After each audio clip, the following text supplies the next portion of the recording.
Everything is happening because it's supposed to. What you're feeling, you're supposed to right now.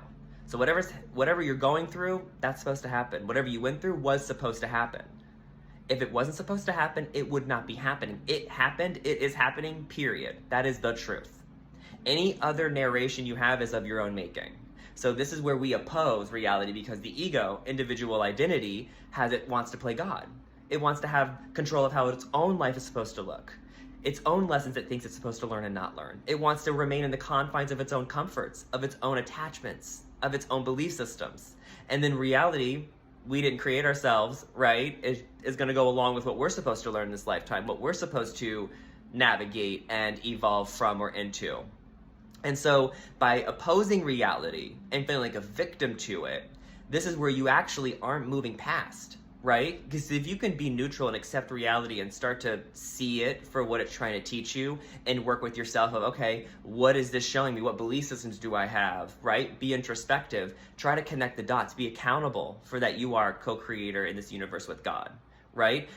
And so when you do that, you're able to actually go with life, and you're able to take momentum and go with it. Okay, I don't like what's happening. This is challenging my sense of self. I have a different idea of what I think accomplishment is. I have a different idea of what success is. I have a different idea of what I think is supposed to make me happy. I have a different idea of how that person was supposed to be and act around me. I have a different idea of how this situation was supposed to roll out. I have a different idea of what I was supposed to be at this age. Whatever the narration is, kill it.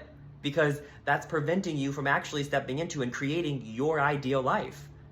Because we think we know what's best for us, but we don't. And that's why we're upset. We're judging ourselves, and we're judging our reality, and we're judging other people and circumstances against it, because it's not exactly what we want, but what if that situation is not obviously the best for you? Because if it was, it would happen. So we waste time kicking and screaming because we think we know what's best, but if we're in opposition to reality, then we don't know what's best. Because this is the best thing, because that's why it's happening.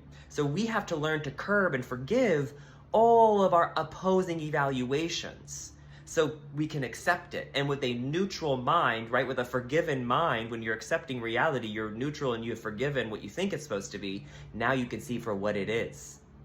And now we can start to work with it instead of against it. And when you work with it, you actually transition through suffering very quickly. It's happening and then it's gone.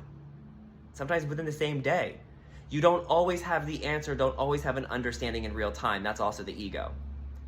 You might get wisdom and you might have hindsight later on, but that still shouldn't negate you from accepting reality and finding peace with it instead of fighting against it because it's not exactly how you think it's supposed to go. You're the one thinking that.